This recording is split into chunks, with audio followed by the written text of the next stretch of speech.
Live from Frisco, Texas. This is the KSL Sports Zone coverage of the Big 12 Media Day. As we get you ready for the 2025 football season. Presented by Window World.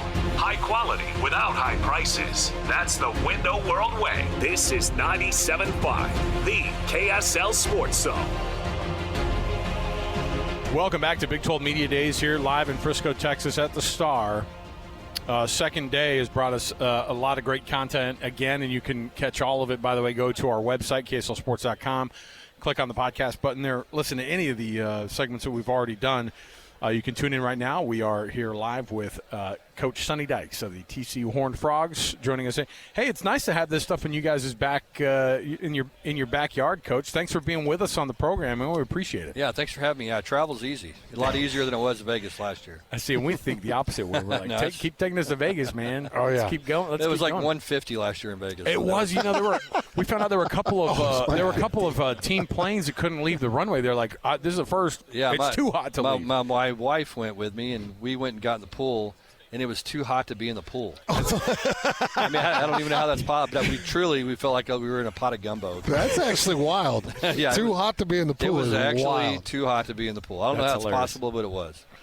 Coach, we chatted with Devin Deal, one of your linebackers, and we've watched Josh Hoover over the last few years. We got our first taste when he played BYU a couple of years ago as a freshman.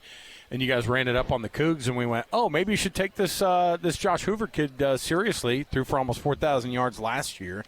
Let's talk about your quarterback first, and what you can see out of him that makes it so dangerous for other teams to face in a conference that's got a lot of good quarterbacks. Yeah, as you said, there is a ton of really good quarterbacks in this league.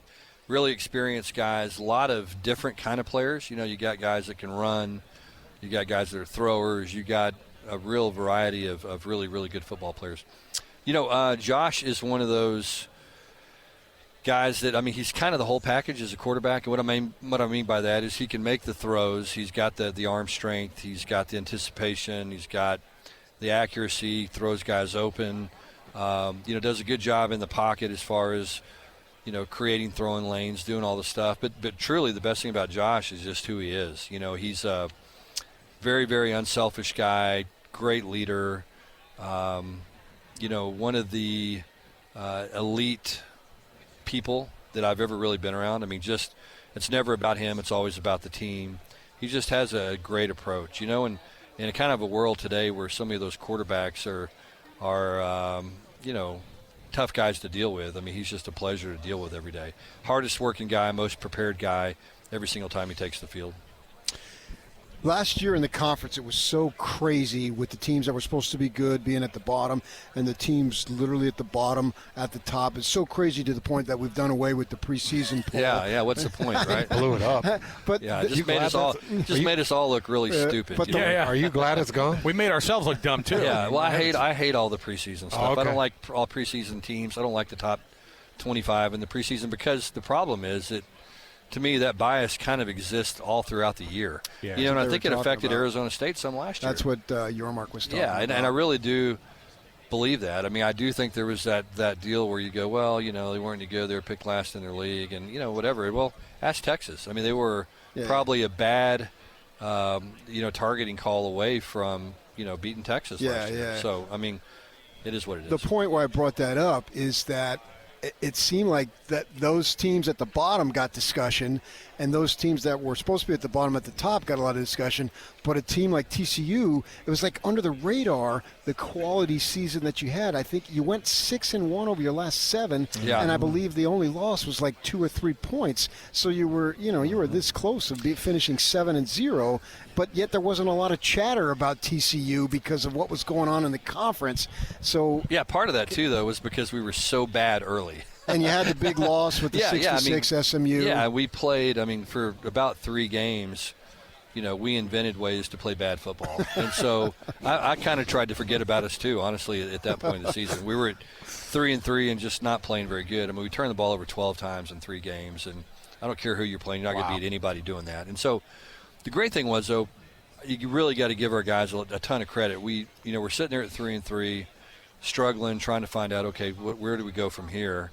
and we had an open date. Then we had to go play at Utah, and Utah again was the preseason pick to win the league. And we had to sit down and present a plan to our players. Because everybody's sitting there looking, going, "What happened? We thought we were going to have a chance to have a good football team, and here we are, and we've played so bad." We had to sit down and come up with a plan and just say, "Okay, look, here's exactly what we're going to do every single day to get this fixed." We presented it to our players. You could tell that the guys were like, "Okay, this is what we needed. We needed to get refocused and know what to do moving forward." And they did exactly what we asked them to do. And, you could make the argument that we should have really won out and disappointed that we didn't, but lost to a good Baylor team on the road that was kind of like we were, really hot and really playing good football. Right, yeah, and their second half was good. Yeah, they were really good. How much effort goes into retaining a roster nowadays? What's funny is I don't think any more than has ever gone into it. And what I mean by that is, I've always been a believer that guys were going to perform better and play better if they felt like you cared about them as people and you invested in them as people off the field and you had a relationship with them that wasn't just football related. I always felt like that if you coached guys that way, they would do anything in the world for you. My dad coached them that way. I saw how much my dad, meant to the players that he coached. So I've always tried to take that approach. And as long as guys have that part of it, as long as they believe you care about them, as long as they believe that you're invested in them as people, not only as players, and then if they feel like you're making them better, they're not going to want to leave. And so to me, we've always done that. And so I don't know that we do anything any different now than we ever did before. One thing that we do try to do is be as transparent as possible. We try to say, okay, look, when it comes to like revenue sharing now, here's the amount of money we have. Here's what we're paying. Here's why we're paying. If you're not getting paid as what you want to get paid, here's how you can get paid more. Some of you guys are probably getting more than you deserve. Some of you are probably getting less than you deserve. We'll fix it in a year. And I think for us, it's just about being transparent. And I think as long as those guys trust you and believe that they're being developed and believe they have a chance to be competitive and win and that you care about them, there's no reason to go anywhere else. Coach, one of the things that we've watched with this TCU team and the league in general is it's a lot. I mean, Commissioner Yormark talked about top to bottom this conference being really good. You say that when you're a commissioner. Yeah, as a coach. True. Yeah, it's true. That's what I was going to say. Is as a coach, what do you see? Yeah, look, I mean, I've coached in some leagues where we said that and it wasn't close to being true. I mean, you know what I'm saying? I mean, there's some leagues, there's going to be the same 2 or 3 teams that year in, year out are going to be there. And that's not the case in the Big 12 right now. Is it harder than with that because then it's a bunch of 5 and 4 teams? Of course it is. Trying to get in the college football playoff. Exactly, and we're going to beat each other up, and there's not layups. You look around other leagues, and even in the old Big 12, I was with Mike Leach at Texas Tech, and we would look at our schedule and we'd sit down and we'd go, we got 8 wins right there. You know what I'm saying? And right now in the Big 12, you can't do that. No. Yeah. And we would look at it and go, well, okay, these teams are not competitive. We're going to beat these guys. If we really play well in these 2 or 3 games, that's going to get us to 10 wins. If we don't, then we're probably going to win 7 or 8 and play in a great bowl game and call it a year. Yeah. And you just can't do that in this league anymore. Who do you consider your rival? Well, Baylor, but I think any team in Texas. Do you get Baylor every year? We get them every year. That's the rival one that game. has to be there. Yeah. But Texas Tech is not there. Well, not officially, but they're a rival. Yeah, for sure. Tech's a rival. We play SMU. This is our last year to play SMU. They're obviously a rival. So there's been, all of those games are. To me, I think when you look at it, I mean, I do feel a little bit of Kansas State, weirdly enough, just because. It's a purple thing. Yeah, it's a purple thing, exactly. There you go. Because I think, just those games in the Big 12 since TCU has been in the Big 12 have been important ball games. I was wondering if there was any hangover from Mount West Conference days. Because there was a TCU, BYU bad blood. There was TCU, Utah. Well, there was 3 teams. Yeah. Exactly. That was another league you knew you were going to win. Yeah, one of those and 3. And then you played when those 3 teams got together, you didn't know. Pretty much you knew everything else. And one of those 3 teams was going to win the league. Yeah. Yep. You know what I mean? year. It's just the way it was. I mean, it was such a good rivalry. Kind of like the Big Ten. Yeah. I know what I knew the league you meant. Yeah, or kind of like the SEC. I knew the league you meant. And so it's just the way it is. Now, I will say this. part of that whole thing, and again, let's call it what it is, part of it, those teams are elite football teams. Yes. And right now, I don't know that you can say that about anybody in the Big 12. Maybe you can. My hope is that you can at the end of the year. I don't know that you would have said that in 22 when we played for a national championship. You know what I'm saying? Right. But, and everybody goes, well, you got your tail kicked by Georgia. We did, but we also beat a Michigan team that lost one game in 2 years. Yeah. And people, you can't have it both ways. We beat Michigan head-to-head, and most people didn't consider us to be an elite football team, and I think we proved that we were. Yeah. Because, like I said, that was the only game they lost in 2 years. Mm-hmm. Coach, we appreciate the time and you carving out some of that time. You miss Utah this year. Yeah, yep. You go to BYU We to do, Provo. yeah, and kind of late in the year. It might be a little cold. What do you tell your guys about going into Provo? I've been there before, and I didn't like it. When I was the coordinator at Arizona, we went there as my first game as a play caller, and I think we had about 60 yards at halftime. It's a tough place to play. Great environment, tremendous fan support, and Kalani's got the guys playing great. I mean, they're kind of playing old BYU football again, where they're tough and physical and getting after guys. So they won't be any fun to play. Well, good luck, Coach. Okay, thank you guys. Appreciate it, man. Great to catch Coach up. Sonny Y'all take it Dykes, TCU head coach, joining us on the program and nice enough to carve out some time. We appreciate Coach taking that extra time here with us as well. And best of luck to the Horned Frogs this year. This is one of those times too. Oh, they could be good. That's Stones. He's fine. Oh. I don't think Coach Dykes left his. His charger right on there. His charger on there. TCU could be really good. They dangerous. You talk with Sonny Dykes and you go, oh yeah, I forgot. This guy's one of the elite kind of coaches. Think about it too. You come into a place and you go, hey, there are some guys who have offensive firepower, wherever they show up, and that's him. And that's him. Yeah, he's one of these guys whatever program he. He's like Rich Rod. He's an offensive guy. He innovates, and he. That's pretty interesting to hear him say that about Josh Hoover too. He goes, yeah, that's a guy. That's one of the best dudes I've ever coached, and he's coached a lot of guys at quarterback. What year did they make the run to the championship game? It was 22. It was his first year. Yeah. Wasn't his first year? Gary Patterson. He came over from SMU? Gary Patterson, I just remember that because he was torn about it because he retired, was a little bit forced out, and then the year after he leaves, they go to the national championship game. That's right. Yeah. It was Sonny's first year. It was like a sad moment for Gary Patterson because he's like, a lot of these guys were my guys, and Coach Patterson got to the national championship Sonny game his went first year. Sonny. Yeah. That 23 game, I'll never forget it. Just sitting in the booth and watching them open up the full can of whoopee on BYU. And it wasn't even a super dialed in TCU team, and I think BYU fans. It wasn't. Like, okay, they're going to show up to Fort Worth, and they're going to give these guys a game, and it was one of them Iowa State. Boy, was that your first year in the booth too? Yeah. Like officially doing the color, was.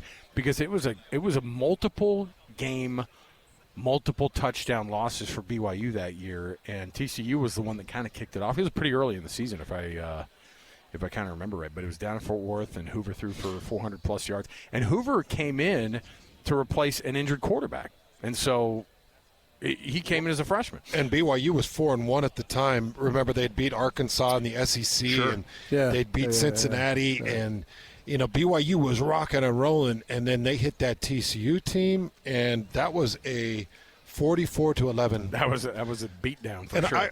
As I'm watching it play out from the booth, I'm thinking, wait, this is not how my eyes saw this game going. So Sonny Dykes is dangerous. Joining us right now on the program, he is Lance Leipold. He's the head coach of the Kansas Jayhawks. Coach, how are you, Coach? I'm doing well. We got to hear you at the podium, but I was like, man, we got to get Coach Leipold over here. We always love being able to talk to you. So how are the renovations coming at the stadium? How are you guys looking? They're coming along great. It's going to be exciting. It looks really nice as you look out there. We don't have a field yet. They're starting on that next week. And just like when you're building a new house or something, you're worried if you're going to hit the move-in date or not. But they say we will. So I was going to say, you're not playing at Arrowhead again this year. Like this thing's going back to Lawrence. We've got to figure this thing out. One way or another, we're going to make it work. Bring a lawn chair if you have to. Was that hard? Was it fun to have that happen, or was it weird to have to go every week to not your house, but kind of your house? Well, It's exciting for our players to have an opportunity to play in a place like that where teams have won Super Bowls and play at that. They all dream of playing in an NFL stadium, so you get a chance to do it just like we'd be playing at AT&T. But, we didn't get off to the start we wanted to, and I can't say it's because of where we were playing, but you just don't know rhythm and the extra things that you want in a home field advantage and those things. But it was a good experience, but it's going to be great to be back in Lawrence for sure. Last year, man, Kansas was so bizarre. I mean, the way you lost, the close losses and everything. But then the way you beat BYU. And then you get it going, and then you lose the game at the end. I mean, you've been doing this a long time. Any particular reasons that or lessons that you've learned from last year that you can carry over to this year? Because you didn't need a whole lot more to have a much better record. Probably the most frustrating season in my head coaching career. I thought you'd say that. And you can say it a lot, and we all know that most games can be determined by 3 to 5 plays, and we definitely had our share of those. You just don't know when they're going to occur. For us, though, they have to be a lot late. We just did not play our best football when our best football was needed. So, we learned a lot of lessons. We got to be, again, you can't take anything for granted, but I look back at it too, and especially in today's, climate of what we're under, the thing I'm probably most proud of is the locker room didn't quit on each other, and they stuck together. And you can see it sometimes where once it gets off the rails, especially early, people just start playing it out, and I thought our guys played hard all the way through. Is that something that you work on in practice? Is a quick kick off the helmet of a defender? Is that a game plan? Jalen's got that in his back pocket. I was waiting for you to ask Coach, when that was coming. Is one of the wildest things I've seen in all of football. Well, I guess to answer your question, we do practice it weekly. It's something I've done since I was a head coach, of wanting to make sure just on something where you can try to pin somebody back at the time.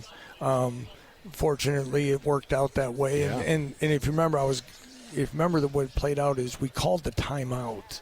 We came out of, to me, and then sometimes when you're doing that, you're tipping off that I was kind of in between if we were going to punt it, go for it. It was all in that no man's land type of deal. The crowd kind of sold it too, because they were like, "Oh, they're going to stop them!" Yeah, it was a fourt down moment. Yeah, it shocked. I think it shocked the entire stadium, except for you guys. It was a brilliant call. And it turned out our way because it was such a heck of a game, and between that and probably the interception before halftime was probably the two big plays. Those are the two biggest plays of the game that went our way. Yeah. BYU was 9-0 at that time. We do know. Yeah, they had rattled off. You guys rattled off 3 ranked wins in a row. Yeah, you ruined Big 12 conference seasons for 3 teams. Well, and they only lost to the Devils by 4.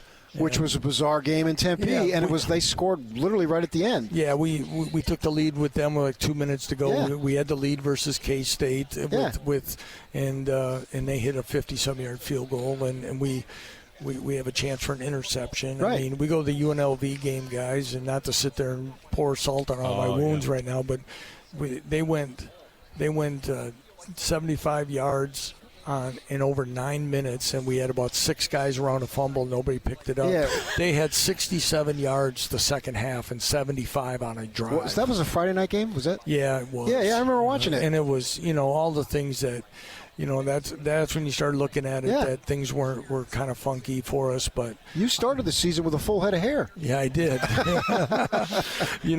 But I'll say this: our trip to Provo, guys, and Chris Kleiman had kind of tipped me off. It was like, what an environment! What a really great environment.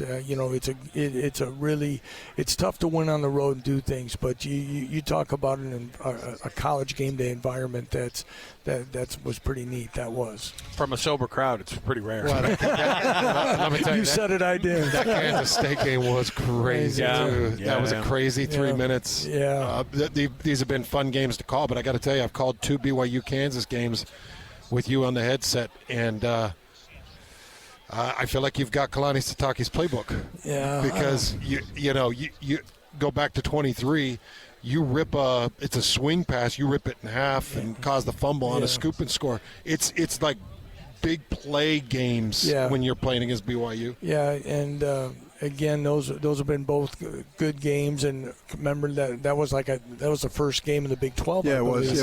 First. And it was kind of there and Kobe Bryant, our corner, came and made a big hit early with a statement, and then a pick six. So it was. Again, we've been fortunate, but I also probably feel fortunate that they're not on the schedule this year, so we can all take a deep breath. We have these. We haven't lost to BYU for at least 3 years in a row now. Where's your quarterback, Jalen Daniels, at as far as just health, mentally, and all that stuff? It's obviously we've been doing this since about 8 o'clock this morning, right? So it's that question's been asked a lot. But the thing I think that kid, first of all, he's very healthy. He's the best he's been in a long time. But the thing is, he played all 12 games last year. Where it kind of got lost again is he had a cleanup surgery in December that kind of, and again, we've been probably more on the cautious side that we limited him a lot in the spring. But again, it goes back to can he be healthy? But I'm like, man, the kid, he didn't miss a snap that we needed him for last year. So I think he showed his durability, and we needed to be there again this year. Take on Utah, the final game of the year, Thanksgiving weekend. Utah's been on the road the last couple of Thanksgiving weekends in a row.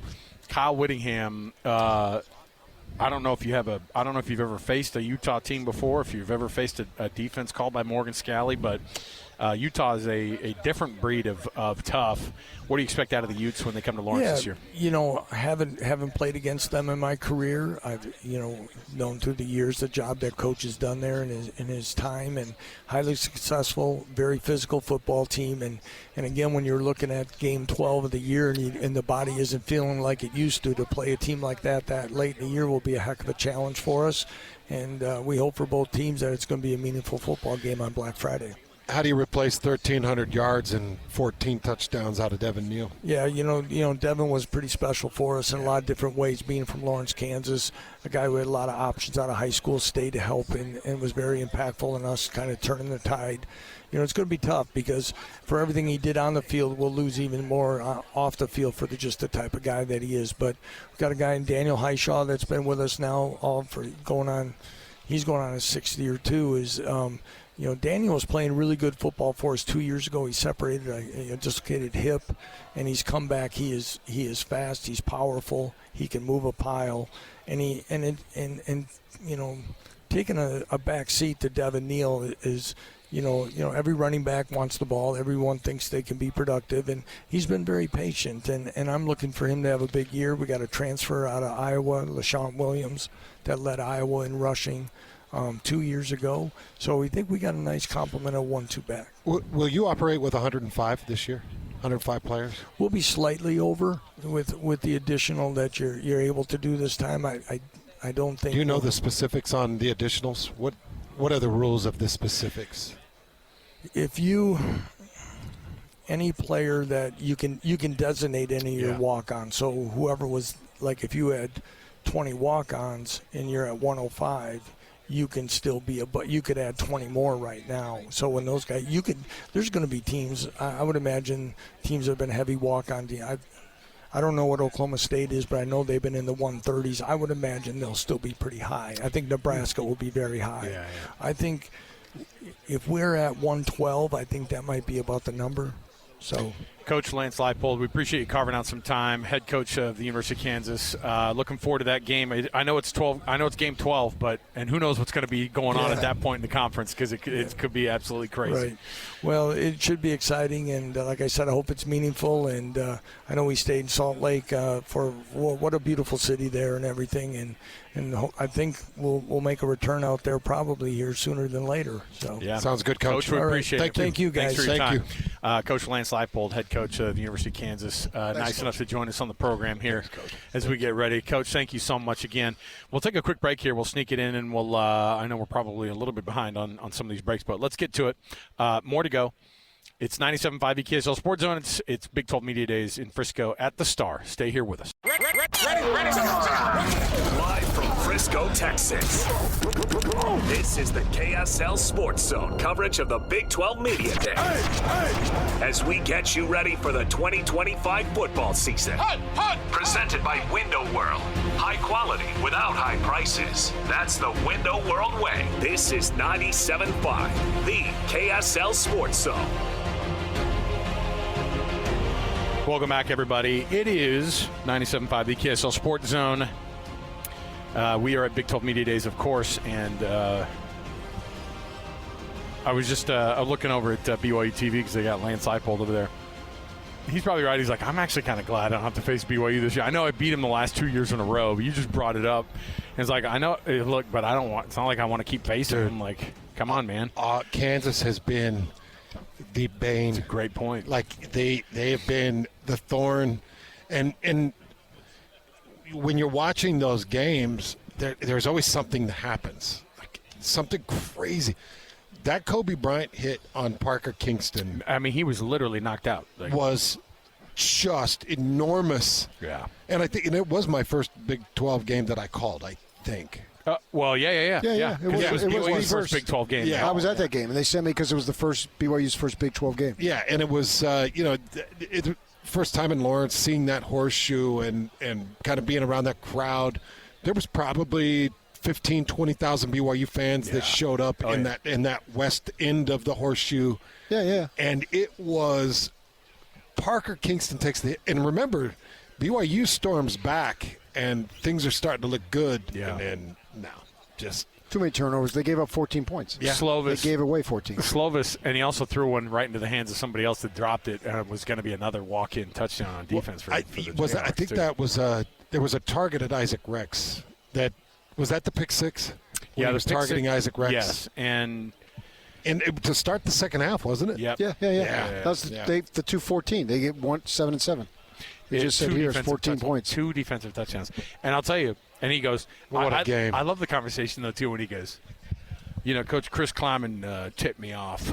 Yeah. To what it was going to be like in Provo. I would just love to hear the conversation. It's just like, hey, Coach, you just and the Kansas State head coach, Chris Kleiman, he goes, Coach, what was it like in Provo? And he's like, it's unlike, it's different, man. Yeah. And I said, and he's about to say it because I was like, probably the craziest at a sober fan. And he's like, you said it, not me. I wasn't going to say it, but yes, it's like, well, the environment. And at that point, BYU was, like you said, 9-0, 5-0, no, 6-0 in conference play, and on a tear. And Kansas ripped out of BYU's hands the ability to go to the Big 12 and Colorado.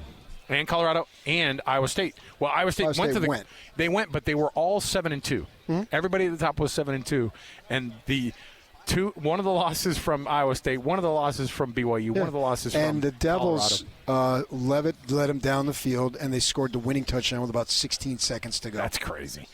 That was, and again, Sonny Dykes. That's how good this program is. We chatted with Sonny Dykes, and right before that, he goes, "We started off the season terribly. Kansas started off the season terribly." So did Baylor. And Baylor started off the season terribly. And now every one of those teams you look at and you go, that's kind of scary. They're kind of that's all kind of a them scary are dangerous. Before you guys head out of DFW, biggest takeaways from Big 12 Media before we get you guys out here. I want to know what's on your mind after 20-ish hours of radio straight that we've done. I'll go first. This is the best the conference has been in the 3 years that I've jumped in heavy coverage. I'm talking about as a whole. Yeah, from top to bottom. I think this is the most depth, best quarterback play, best coaching. You add Coach Frost at UCF and you bring back Coach Rich Rod at West Virginia. You retain every other coach. Every coach has shown that they're extremely dangerous. You've got 9 returning starting quarterbacks that were in the top 25 or top 50 nationally, and it is going to be a top-to-bottom, deep, tough freaking conference to compete in. Well, I think Sonny Dykes just said it. It's what I took and what Yelmark started off yesterday, that the conference is deep, and Sonny's saying we're looking for which team is it going to be, or maybe 1 or 2 teams that emerge. And he's talked about how you knew who was going to be most likely in the Big 12, Pac-12.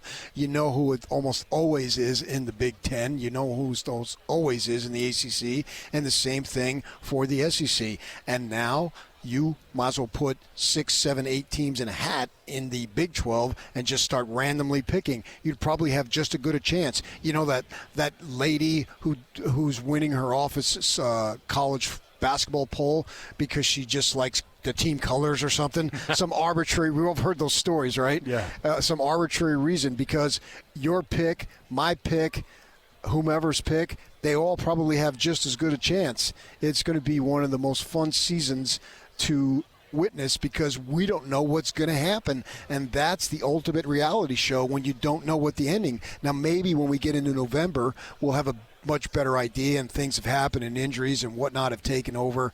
We don't know that, but right now as we get into September, the 4th week, and then through October, I don't think we're really going to know, and it's going to be a bunch of surprises. We'll see what happens because I don't think you can, of all the years to not do a poll, this is the best year because there's little, if any, difference separating these teams, and it's just going to be who makes a play here or there. We just talked about 3 or 4 different plays with Sonny and with Lance could have determined much different outcomes on their seasons, and one had a good season and one was 5-7, and the Horned Frogs were, I think, 9-4.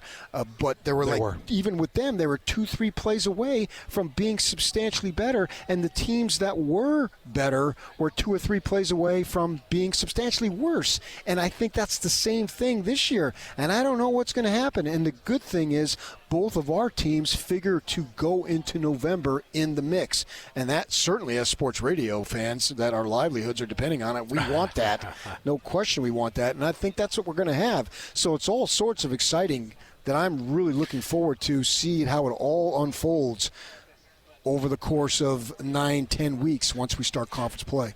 Before we go, Stone, throw on the headset. Before we go, I want to get stories from Stone. Because Stone gave us segment name. Stories from Stone. Stone gave us a story earlier about going to a Subway and a man using a rubber glove in his hand to wipe his avocado across the bread. I thought it was an exam or something. That's what it turned out to be. Who was the most combative guest to get over the last 2 days? Was it? Did anybody really blow you off? No, not really. It was like I'm just tightroping the line of annoying people and staying on their good side. Like, hey, remember me, and also be super annoying. So it's like... Well, you did a great job. Well, in my mind, it's like they're going to forget me in a day, so I can be as annoying as I want to be. Let me next year. I'm going to tell you, Stone, that you were the turning point of Big 12 Media Day because, you try... Alex and I tried to do the first Big 12 Media Day, and we're on air together, and Alex is taking off headsets and running around. I'm trying to use my influence. Like, I get Steve Sarkisian only because he's my teammate, and we get 1 or 2 other coaches because, some of the voices would send them over. But it was chaos because I don't think Big 12 wasn't used to doing the media days in an organized way. No, it was such a mess. But you think next year you'll be all right? Like, there's not going to be people that see you next year and they're like, that's the guy, man. That's the hound. I'll shave my beard and grow my hair out so I look like a different guy. Nice, I like it. Tell our listeners what you were going to do to Deion Sanders if you had a chance. Oh, I was just going to go call him the wrong name and see if I could get him on with us. What was it? It was Diane. It was Diane. Yeah. Diane Sampson, who played in the Canadian Football League. Hey, the guys over there said they want to talk to you, Diane. Yeah. Yeah. So how was your arena football career? Was it pretty good? The indoor game, is it different? But he never even stepped foot on the grass. No, he shot right behind the barrier behind the big stage and then just disappeared like a magic trick. He actually did try to track him down, which is hilarious. Oh, I guarantee you Stone was tracking. We were like, nah, he's only doing the podium and he's going to dip out, and that's what we had heard. And he's like, I'm still going to go ask. And I was like, okay. Stone Deion shooting out flares to get Stone to fall off his tail. You know what? The Subway sandwiches with hand avocado, yeah. the hand wiped avocado. That's on us next year. Well, right? It was the first handmade Subway sandwich. Gross. No other problems though, huh? Nah, it's been good. Everyone's cool. Well, you killed it, Stone. Appreciate all your work. And that's it, isn't it? I don't. From a live standpoint, I think pretty much milked the whole thing. They're starting to trickle out. The players, private planes, are like, we have got to go. And speaking of which, I know you guys are going to dip out here in a minute. JJ's going to join me. I think Scotty G's standing by in the studio as well. Which is funny because every one of these teams and players, they're flying on a booster flight. they can. I have got to go. Yeah, and it's like, no, okay. you can tell whoever's in the cockpit, wait 15 more minutes. You're going to be just fine. Right. The alum of TCU, who's the pilot of the TCU plane, he can wait for 5 minutes. Except for they go, hey, man, we're going to dip out of here. We have got to go. I mean, Houston did take a Southwest flight in, I think, probably. Some of them did. By the way, I'm going to nominate most obnoxious mascot was the Jayhawk. I don't know, because Swoop came in and Swoop got rowdy. Did you hear that? Mark Harlan had to make a personal call to Swoop to say Swoop got rowdy. GTFO out of the media days. That was the most annoying. Devin Dampier's trying to finish his sentences, and the beak is in his face. You're like, all right, settle down, Swoop. Swoop came in heavy. It was good. It was good to get Mark Harlan to call off Swoop, man. We appreciate it. All right, fellas, safe travels, and I'll follow you up here in the next few hours as well. And so thanks for hanging out with us, man. We'll chat with you when we get back to Salt Lake. Nice job, Alex. All right, we'll take another break here, and we'll come back, and we'll jump in here. I know Scotty G's standing by in the studio, and then we're going to get JJ here at the Star as well, and we'll get some of those interviews if you missed them. I mean, now at this point, we're 6-7 hours removed from when we had the Utah players on. And so let's take a quick break here, and we'll come back. We've got more to go from Big 12 Media Days, 97.5 EKSL Sports Zone. The 2025 football season is nearly here, and it's time to hear from all of the coaches and players. Yeah, boy! This is Big 12 Media Day, live from Frisco, Texas. Media Day coverage on the Zone is brought to you by Window World. Call Window World for free quotes on windows, doors, and siding today. This is 97.5, the KSL Sports Zone.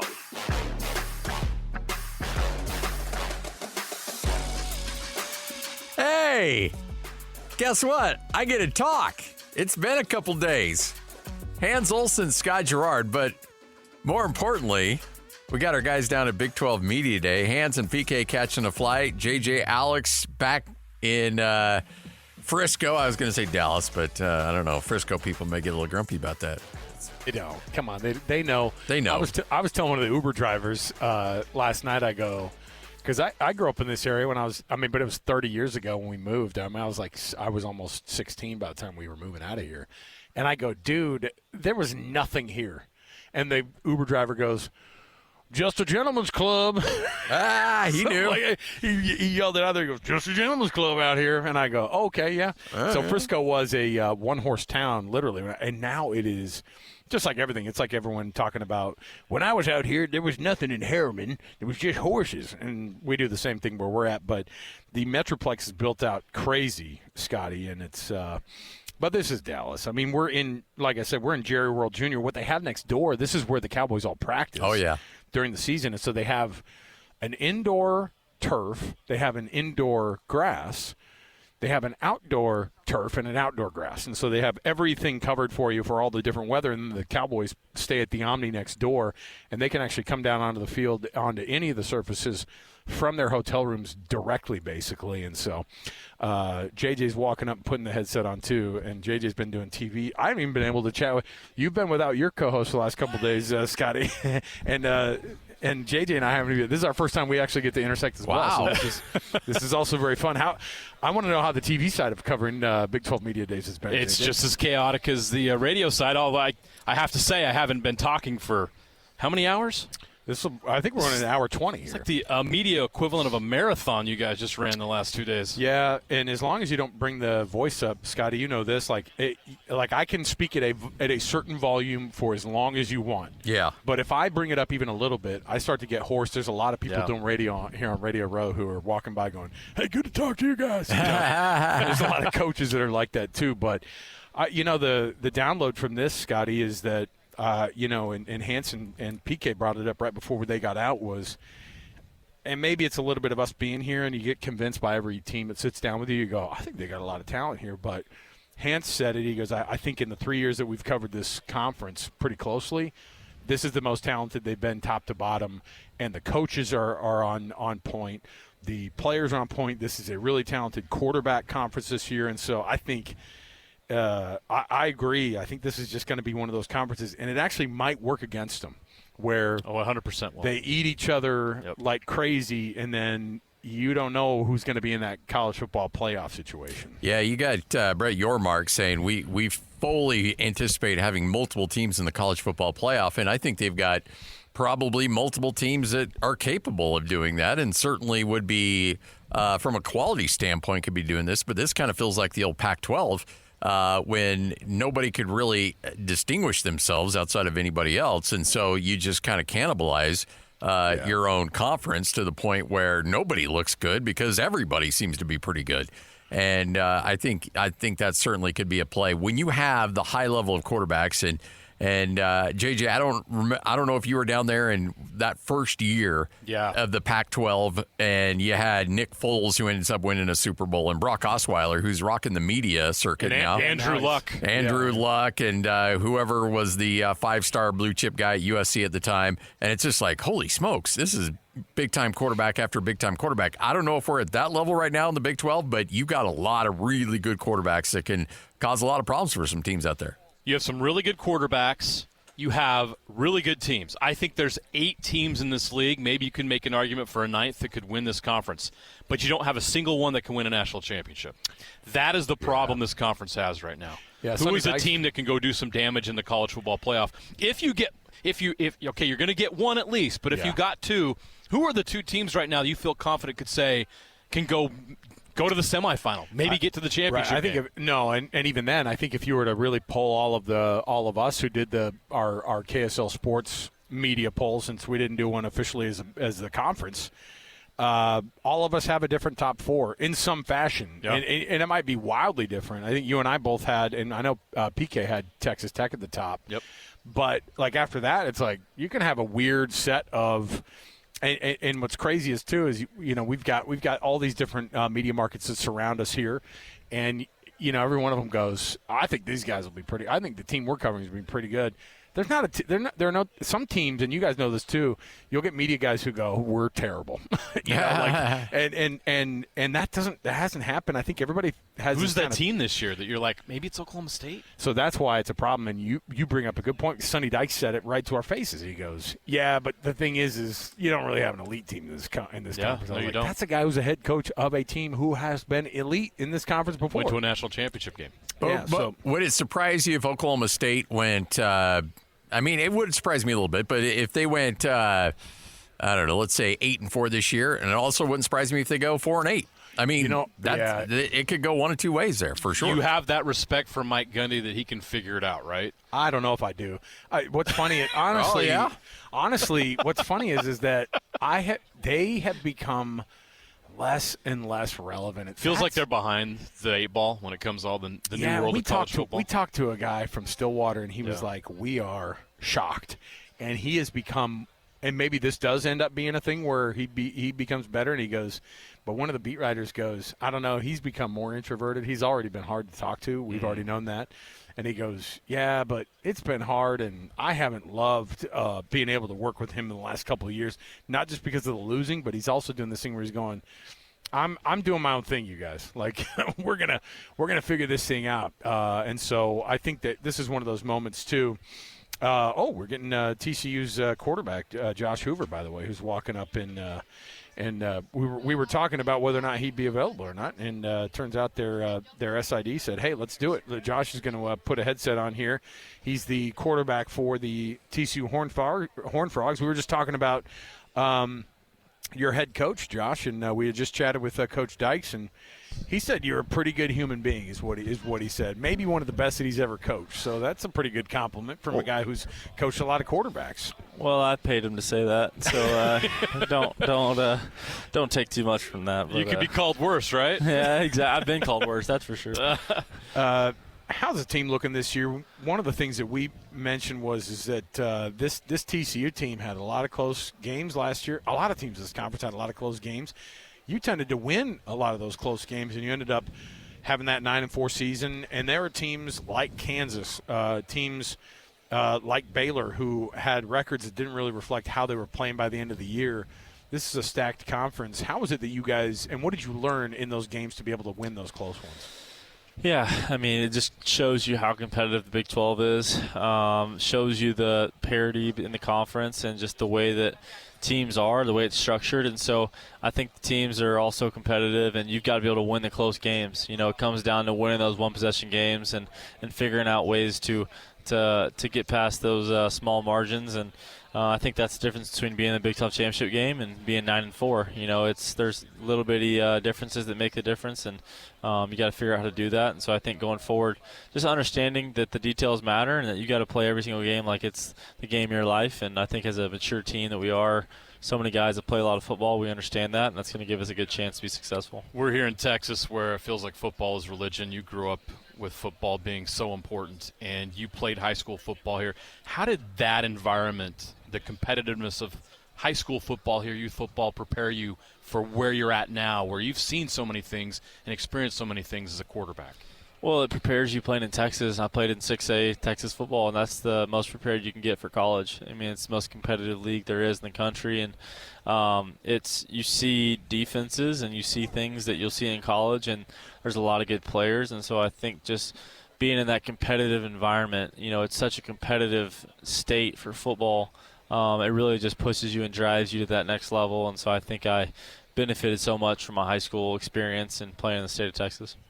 As you get ready for now a season where, you know, we watched you play against BYU when you were a freshman, and I remember thinking, well, he's a new kid. I don't know what's going to happen with people listening have PTSD. You got to be careful bringing that game up. 44-11, you put it on BYU, and that was kind of a moment for you where, as a young kid, you came in through for 400 yards against a Kalani Sitake defense, or against a defense in BYU that has a background of being tough nails, but how is it that you've grown from that moment when you were a freshman to where you are right now, and they're asking you to be a leader, they're asking you to come to media days and to be a part of these conversations? Yeah, I think it's just kind of a natural progression that happens sometimes. The more you play, the more you experience, the more you understand how to cater to your teammates, how to be a better leader.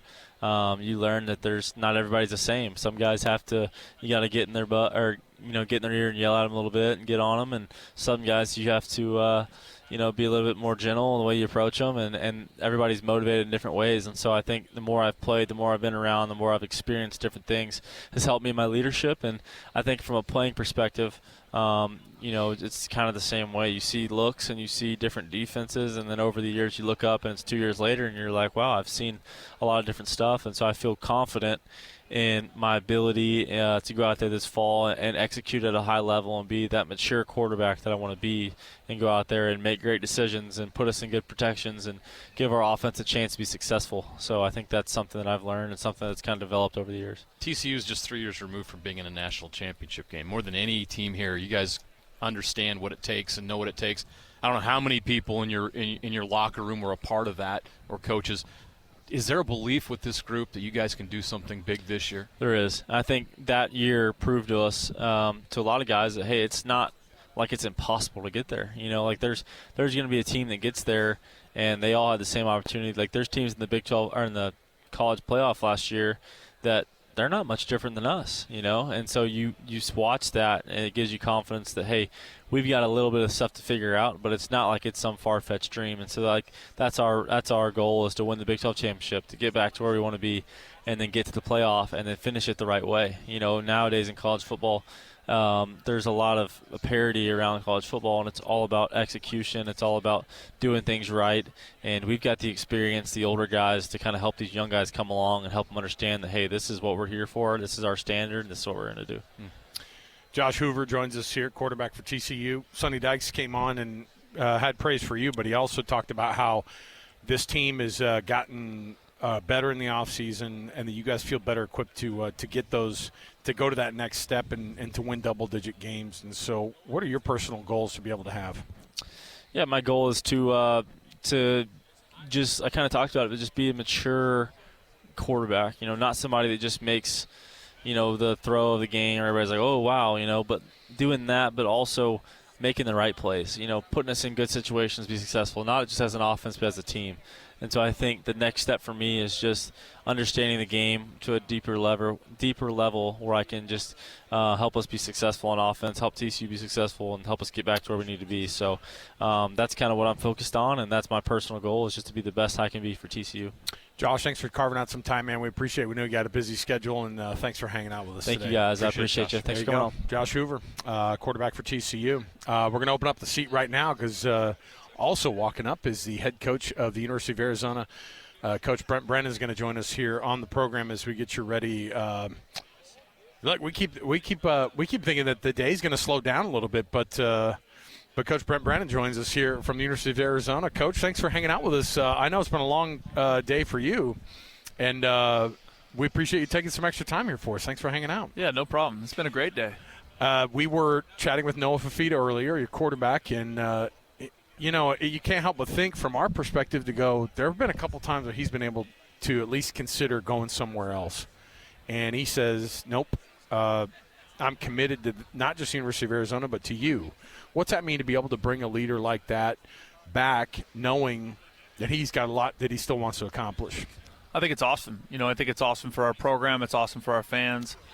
I think it's a great indication of just how high character and high quality of a human being Fifita is, and that we all kind of believe in each other. And I think that's a big part of it, that we all know what we're trying to do and where we want to go, and we know the best way to do that is together. And so I love the fact that he stayed the course. I feel fortunate that he believes in me, our staff, our program, and the university to continue to stick with it, because you're right, he could have left and he chose to stay.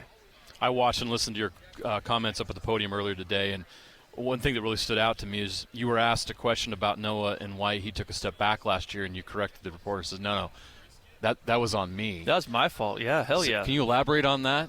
We didn't do a good enough job of running the football, getting the ball out of his hand quick enough. We had some injuries in the O-line, and in those moments, in those games, we just didn't give him enough of a chance to be the special football player that he is. And I mean that is on me. It's our job to put him in the best position to lead our team and to make the plays he can make. And he can make them with his arm for sure, but he can also do some stuff with his legs, and we just didn't do enough. We weren't creative enough in the run game, and we just weren't able to take some of that pressure off of him where he felt like he had to make every play, which you don't want any player on your team feeling that way. And so we can do better at that. This conference is top to bottom pretty darn good. We were just talking about how you look from a conference perspective, and it's great to have that kind of parity. Every conference loves to have the idea where, look, you got a lot of talent, and you're competing against a lot of talent every week. And it also means that you've got a very thin margin between winning a lot of games and maybe potentially losing a lot of games. And so my question for you is when you see the conference the way that it's set up, do you see a path for Arizona to be able to get back to that level that you guys felt like you were going to be at next year? Or this year that you were last year?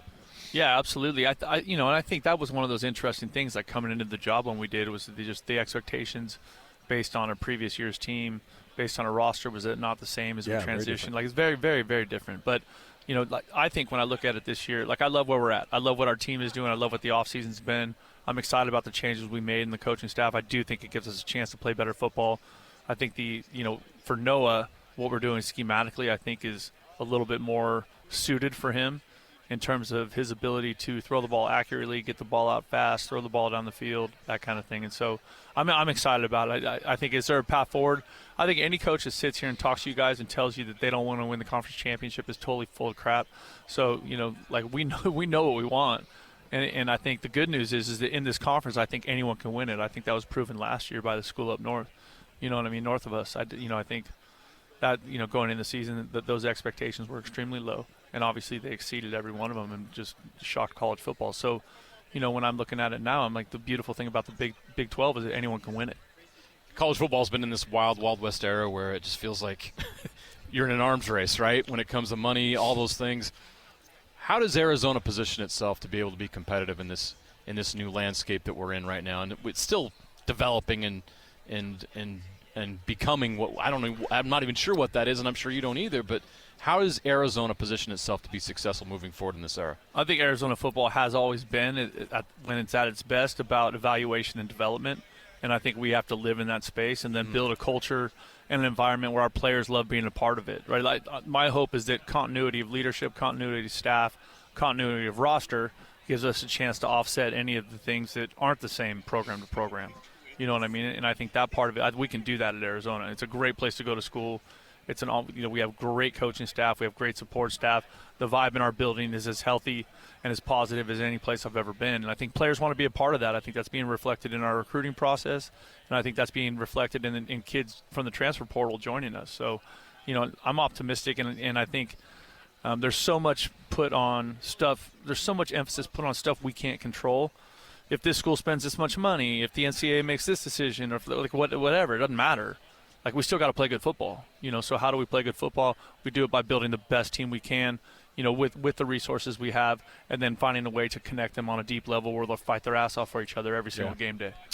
Coach Brent Brennan, Arizona, the Wildcats. I think you missed BYU this year, and then you play Utah. Oh no, all the way around. You play BYU, you miss Utah. Yeah. We were talking with Brett Yormark about the four corner schools, and I know you guys have to do at least 3 of the 4, but it's disappointing to see these regional games, even if they don't look at them like total head-to-head rivalry games, that they're. Your thoughts on playing Utah and how tough that is, and missing them this year? Well, I have total respect for Kyle Whittingham and that staff there. What they've done over time at Utah is really incredible. When you look back, whatever it was, 12, 13 years ago, and they were jumping in the Pac-12, and no one thought they would do a thing, and the next thing you know, they're winning more games probably than almost any team in that conference over that time frame, maybe except for 1 or 2 other teams. I mean, they did an incredible job. So, I think – I'll tell you this. The one thing I don't think we should have to do is go play at BYU and at Utah in the same season. You forget I'm a West Coast dude. I've been playing these teams for a long time. I've played in both those stadiums. I know better. You know what I mean? Those are hard places to play. Tough. Yes. Yeah. Coach, and we had that last year. So it was a tough road handle for you guys for taking on BYU and Utah on the road. We appreciate you taking some time out today. It's been a long day for you guys, but we love being able to chat with you. And good luck this season. Thanks a lot. We're looking forward to what Noah Fafita can do at that quarterback position this year. It's gonna be fun. It's gonna be fun. Appreciate it, Coach. Thank you so much. We're gonna take a quick break here. We'll come back. We've got more to go from Big 12 Media Days. It is in Frisco, Texas, at the Star, live 97.5 the KSL Sports Zone. Stay with us.